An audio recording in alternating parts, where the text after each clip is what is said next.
Hey, Reckless Empire. It's gonna be a little bit loud because we're doing this video outside, so we live by a crosswalk, you'll hear a bunch of cars going by. But you guys asked us how we met, so we're doing a how you met video. So we're just gonna start with kind of where we were as individuals and what brought us together, because it's a complicated story, so buckle up. Buttercup. Yeah, go ahead, baby. Okay.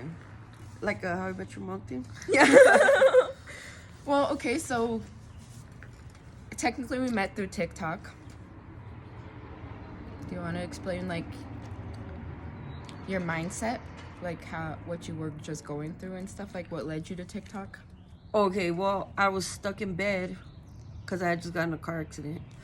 And then I created my first TikTok. I made a TikTok thing. Well, my sister would send me fucking TikToks because she's like, here, bitch, you need to laugh a little bit because I was just stuck in bed. And I didn't even have, I think I only had Snapchat that year. I had just got Snapchat too. Like, and just for the filters for my daughter to do. And then, so yeah, so I started being on TikTok and I made like a couple little videos. And then I saw my daughter on her fucking tablet that had no, how do you call it? Like parental, nothing. It was just like open free because it was like gifted to her. So I just put the YouTube. I sent it to my YouTube and then she's seen some shorts there. I think that's where she's seen you first, on YouTube, I think, or TikTok. On YouTube? No, it was TikTok. Yeah. Yeah. But because she would see shorts, I would only see her scrolling on YouTube when she does the little shorts. So she Maybe once upon a time I posted TikToks on YouTube. I don't remember though. I don't know, but I know I seen it on her tablet. I seen it on her tablet and I was like, what the fuck are you watching? It was one like where you're doing the thing like a Chucky video and you're laughing and like that shit caught her attention, like that Chucky thing. And she was like, look, Mom, and she has a raider tattoo on her hand. She was like, and then I was like, the fuck? And then like I looked at it and then like I went on my phone and then I was like, and started going through videos. Well, at that time I was in a relationship. I was definitely trying, let's say I'm gonna start in May of that year because we met in August. Well, she messaged me in August 2022. So in May I ended up in the mental hospital because I tried to myself because of the situation that I was in with my ex. She was very draining of a person. She was like one of those people that just can make your emotions feel so dark that you just kind of get lost in the darkness. And I got lost in it. I tried to kill myself. But then she forced me to go down to her family graduation in New Mexico, and I was on a bunch of medications and I just wasn't in the right mindset. It really freaked me out. I lost my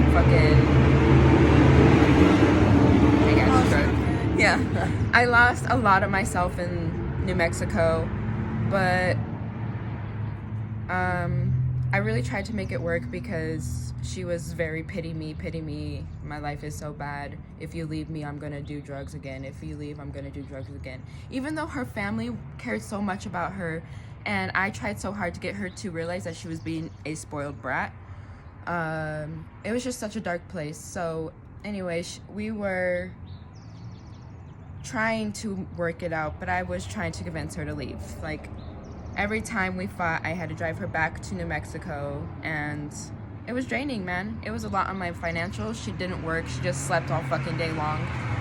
And I was really trying to keep up on my bills, make sure my father wasn't suffering because she owed him money. And so anyways, I tried to make it work, but I told her I couldn't do this anymore, but she just basically stayed. She just stayed no matter what I said. I was lost. And I have abandonment issues, so I can't say like I was like, bitch, get the fuck out. I'm not gonna force somebody out of my home. I've been kicked out too much, foster care kid. So it was like, I felt like I was trapped. I felt stuck with this fucking person. And I drove her back and forth so many fucking times.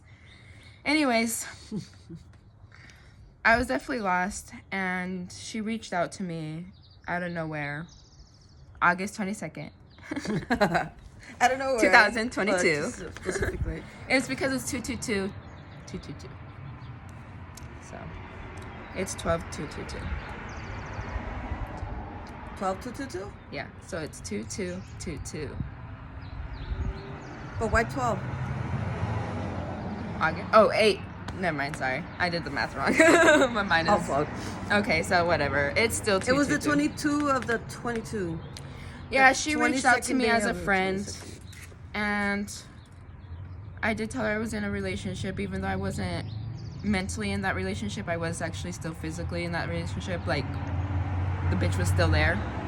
She was still in my home, so I wasn't trying to be with nobody. I was trying to get out of my situation so I could be free.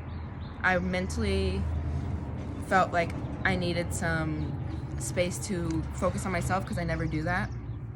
And then she was like, I'm going to turn my phone off for the weekend because...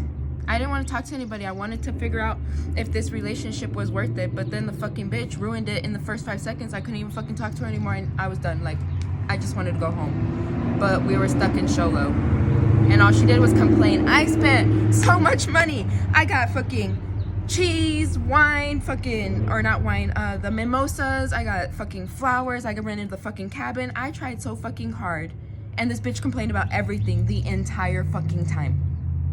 The entire fucking time. So, I was done. I knew there was no point in me being in this relationship because I could not live in that fucking dark cloud.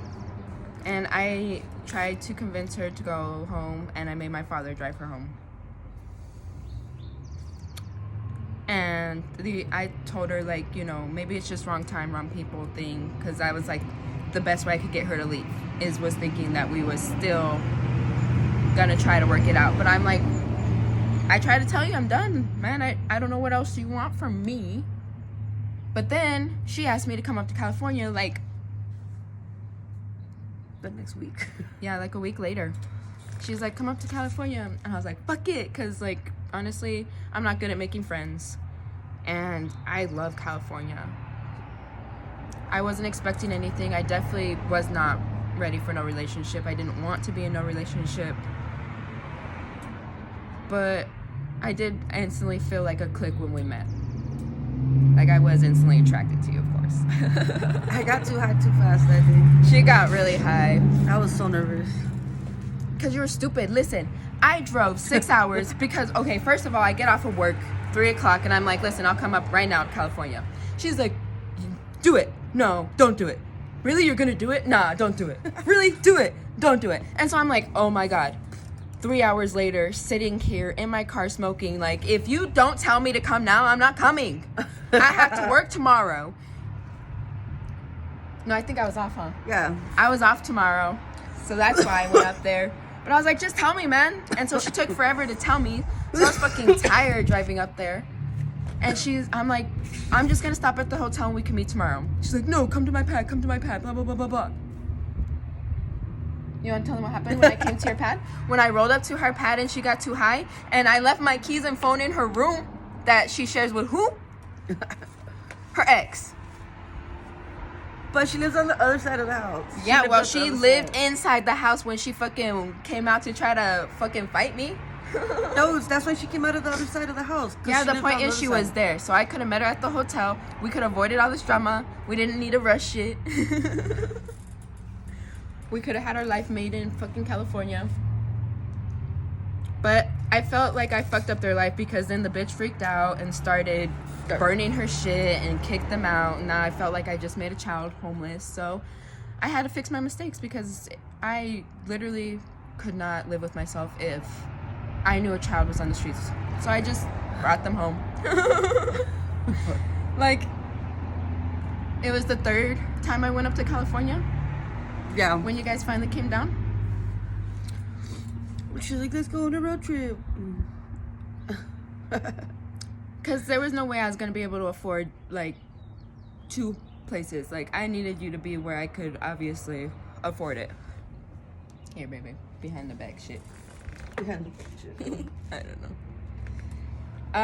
So then, anyways, after her life got completely wrecked, she lost everything. I was trying to clean up my mess of a life because this bitch decided to take all my shit and leave all of her shit behind and then wants me to drive it to her. And I'm like, at this point, I'm done. She gets locked up in ICE. And her mom's threatening me, telling me if I don't bring her shit to her in New Mexico, that they're gonna drive up here. They've yet to drive up here and beat my ass. The point is, the way we started was really fucked up. We had a rough beginning. I definitely can say it was more about being friends than it was about the relationship, and it was definitely always about Anissa. But we've grown to listen and understand each other, and we work really fucking hard on becoming better people. At the time, she was an addict, so her thinking wasn't right. And I was in the, I'm not gonna fucking tell people how to treat me. Like, I'm not doing this shit. Like, I'm gonna see how and I was what a people drunk want. ass, I know. Yeah, she was a drunk ass fool. Like, I was be drinking, like, wake up in the middle of the night thirsty and, like, drink a fucking drink. And then compare me to her ex all day long.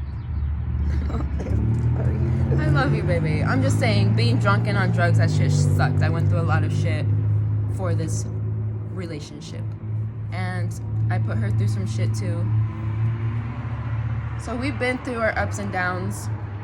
3 years now, almost. Damn, that was fast. I know. I mean, it felt like it dragged a little bit when it was got She's crazy, been but to immigration. She's been to jail. twice. Fuck. I've been arrested. Like, our life has been. But all y'all see is the fun times. A lot of uphills and then planes. Yeah, because we really do try to focus on making memories every moment that we can, because we really don't know what life is going to bring for us. So, yes, we go everywhere the fuck we can. We've been to the All the Four way Corners. up to fucking Minnesota. We across drove the to United Minnesota in a fucking day because my sister called me and we was going to be there. We drove to Minnesota. We've been to the Four Corners. We've been to... through the Grand Canyon, Arizona. Yes. Where else have we been? Nebraska. Utah. We stayed the night in Utah. At the Red Rocks, was it like after North something? We went past the North one state. No, the Red Rocks is in Sedona. So it was after the Four Corners? Where we stayed at? Oh, okay. Oh, I don't know. I thought that speck was on my nose. It's on your phone. But yes, so that is our story. How we met. How Short we hand. met. It definitely is a choosing to be together than a hopelessly in love. Like, we grow every day. We try to learn and be better, and we try to make sure that we are allowing our daughter to grow in her best forms. So, a lot of growth. It takes patience, which I don't have, but I'm learning. And she's learning to grow backbone a little bit, I feel like. I think I've grown up more these last 2 years than in the past 34. Because I was stuck being a fucking drunk and high since I was like 14. Yeah. I can say that the person she is today is definitely not the person I met in the beginning, and I'm so fucking grateful. Like, I am so grateful. The person that you are today is the person that I love, and I love you, baby. Stop. All right, y'all. So we will be answering more of your video or questions later. We'll start doing more videos soon. I got a whole kit to set up for some podcasting, so look out for that. And just know that we have a lot of great things up our sleeves. So we love For you. this and that, we'll be back.